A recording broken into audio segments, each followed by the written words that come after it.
प्रभु का जो स्वरूप है परमार्थ है।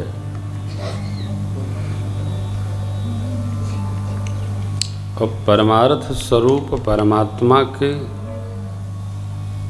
भाव को, स्वभाव को, भजन को महर्षि भरद्वाज जी बहुत भली भांति जानते हैं।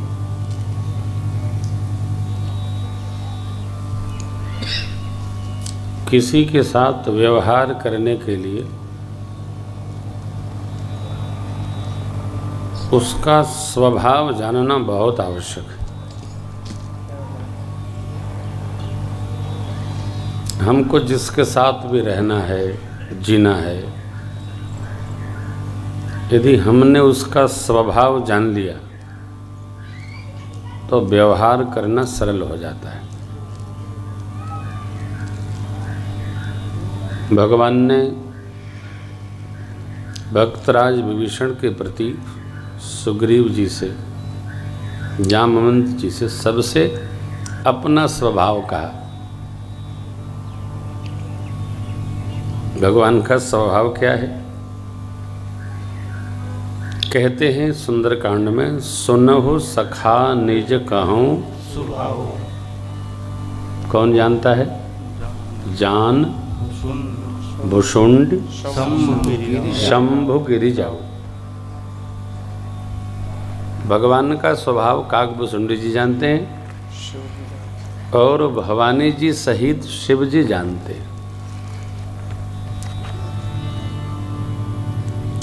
इसलिए शिव बाबा ने माँ शिवा से कहा, देवी उमा राम सुभाव जेहि जाना ताहि भजन तजि भावन आना। ये भजन क्या है? तो भगवान की सेवा। बौद्धिकता में बहुत गति ये भजन नहीं है, भगवान की सेवा। सेवा के 9 प्रकार हैं, एक भी हमारे पास आ गया तो हमारी सेवा सिद्ध हो जाती। बाबा ने बालकांड में कहा है, माँ से जन्म के समय ही कहा, मन क्रम वचन छाड़ चतुराई भजत कृपा करी हैं रघुराई। रघुराई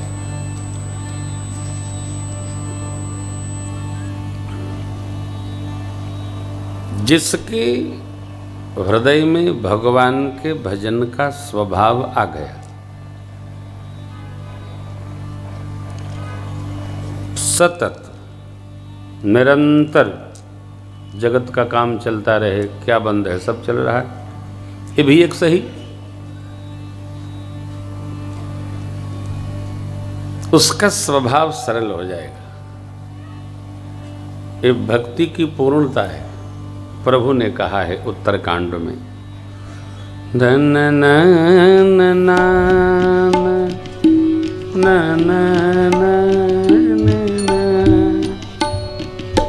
सरल स्वभाव नमन कुटिलाई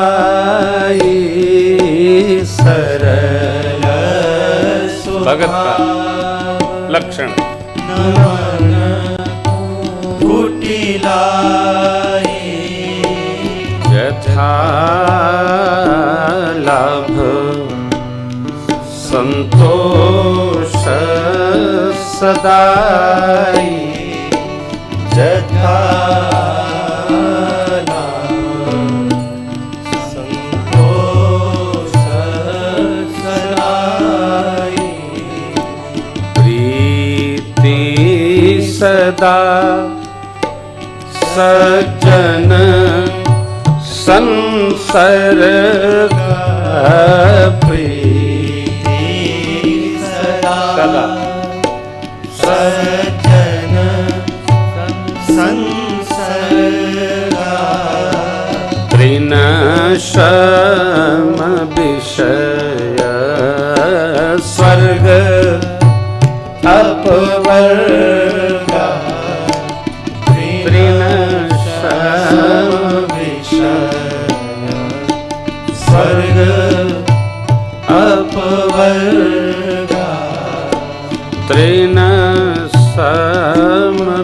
विषय स्वर्ग अपवर्ग तृण समविषय स्वर्ग अपवर्ग। भगत का स्वभाव कैसा हो जाता है? अतो सरल हो जाता है। कल इसकी चर्चा करेंगे।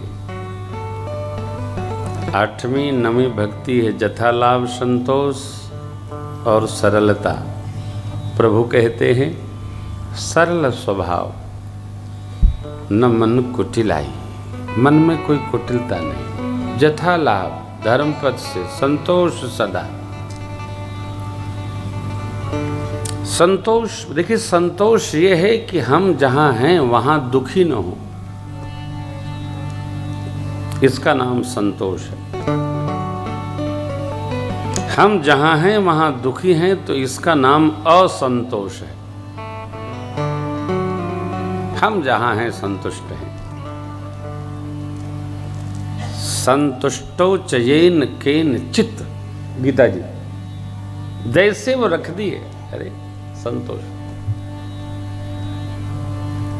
आज यही चरित्र है।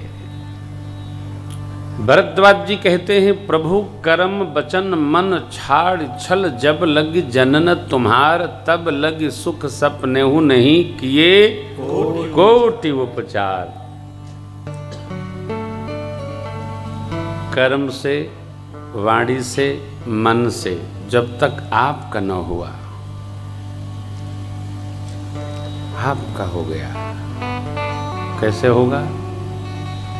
मानने से।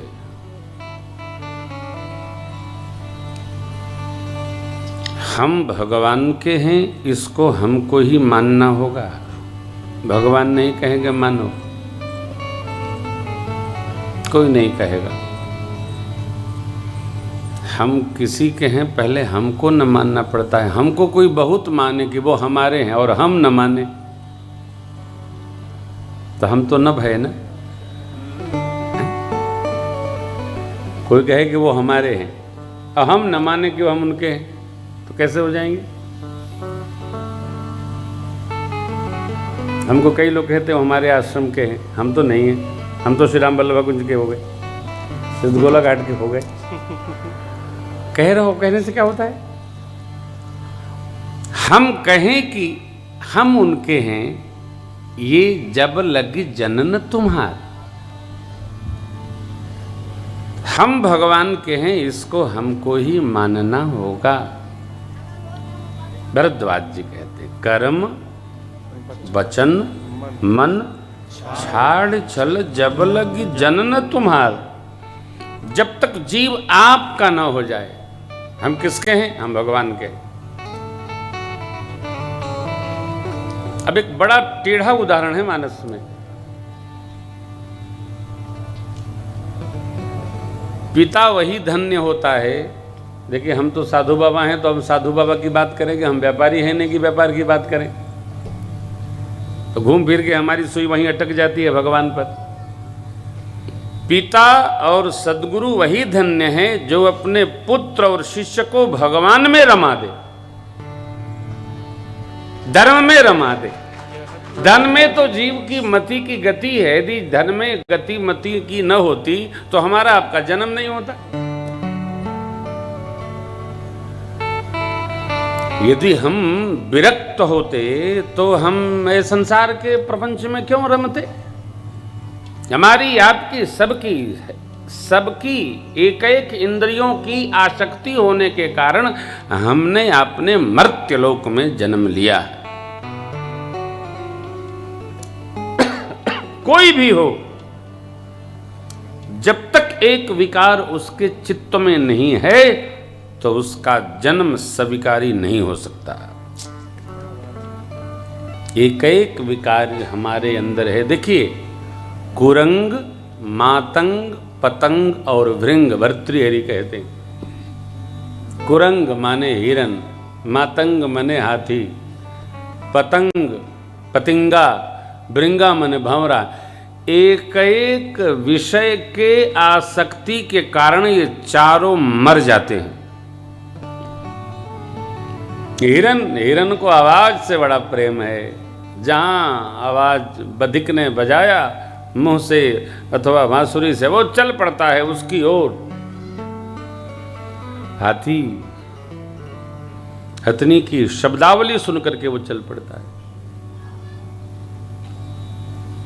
वो भी आग लौ देख करके पतंगे चल पड़ते हैं और सुगंध सुन करके भंवरे चल पड़ते हैं। अंत में चारों का नाश होता है। और हम आप, अरे भगवान बचावे, दही मिलाए जोड़ी, कुछ अंधेरे कुछ कोढ़ी। हमारी आपकी सभी इंद्रियां, अभी कल वो गार्ड साहब पीछे से किसी को डांट रहे थे, पूरा पंडाल अपने बस का है कुछ नहीं, लेकिन हम देख रहे थे, हम सुन रहे थे, हमारी सब इंद्रियां। कथा होती है भंडारा जहां छना और समोसा पकौड़ी छनी चकाचक। आज प्रसाद बहुत अच्छा है सर। कहते नासिका ने आवाज लगाई कि हम एकदम डोल पड़ते। घर में छनती है तो हम डोल पड़ते हैं। हमारी तो सभी इंद्रियां चैतन्य है साहब। स्पर्श इंद्रिय चैतन्य है, घ्राण इंद्रिय चैतन्य है, रसनेन्द्रिय चैतन्य है, श्रवण इंद्रिय चैतन्य है। हमारी गति क्या होगी भगवान जी जाने। लेकिन हमारी इंद्रियां अभ्यास से धीरे धीरे जब भगवान की ओर मुड़ने लगती हैं तो हमारा यही जन्म धन्य धन्य और सार्थक हो जाता है। भगवान की ओर धीरे धीरे, एक दिन में नहीं होता कुछ, अभ्यास से होता है। गुरुदेव भगवान रामकृष्ण ने कहा है, इंद्रियां अभ्यास से भजन में जाती हैं, भगवान की ओर जाती हैं, प्रसाद में लगती हैं, दर्शन में लगती हैं। इनका अभ्यास, जिसे हमको आपको अभ्यास हो गया है, जगत में सुख लेने का अभ्यास हो गया है। यही अभ्यास जब भगवत भजन में लग जाए तो हम इसी जन्म में सिद्ध हो जाएंगे। धीरे धीरे धीरे धीरे धीरे धीरे कान को, आंख को, नासिका को, जिह्वा को, कर को, त्वक को रमाते रहिए। जब लग जनन तुम्हां, कहते हैं तब लग सुख सपने हो नहीं किए को उपचार। कुछ भी कर लो भैया, स्वप्न में भी सुख नहीं। क्या सपने में भी सुख होता है ना। सपना ही भजन का आता है, सपना ही रस का आता है। तो मैं उदाहरण आपको दे रहा था, मन से होना होता है। बाली कहते हैं, प्रभु यह तनय मम सम विनय बल कल्याण प्रद प्रभु लीजिए गही बाह सुर नर नाह आपन दास अंगद कीजिए। अंगद जी को पिताजी की इच्छा थी उनके कि वो भगवान के दास बन जाएं तो उनका जन्म बन जाएगा। लेकिन अंगद जी की क्या इच्छा थी, पिता ने बनाया दास, अंगद जी बन गए युवराज।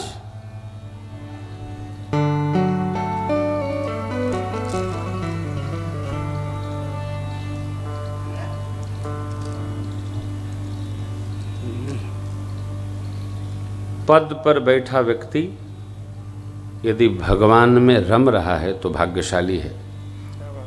लेकिन जीव जब तक पद से चित नहीं होता है तब तक उसको भगवान की याद नहीं आती। पद पर बैठा व्यक्ति वो भगवान में नहीं रमता, बहुत व्यस्त हो जाता है, कहां फुर्सत है। यही कारण है भरत भैया ने जो पद गुरु जी कह रहे थे वो स्वीकार नहीं किया, क्योंकि भरत भैया को यह पता है कि एक बार पद में रम गए तो भगवान का भजन हमारा रुक जाएगा। इसलिए भरत जी ने राज पद तुम कहूं दीना, पिता बचन फुर चाहे यकीना, भरत जी ने स्वीकार नहीं किया। परमार्थ पथ में रमने वाले जीव को यह पद कद मद इससे प्रणाम करके दूर रहना चाहिए।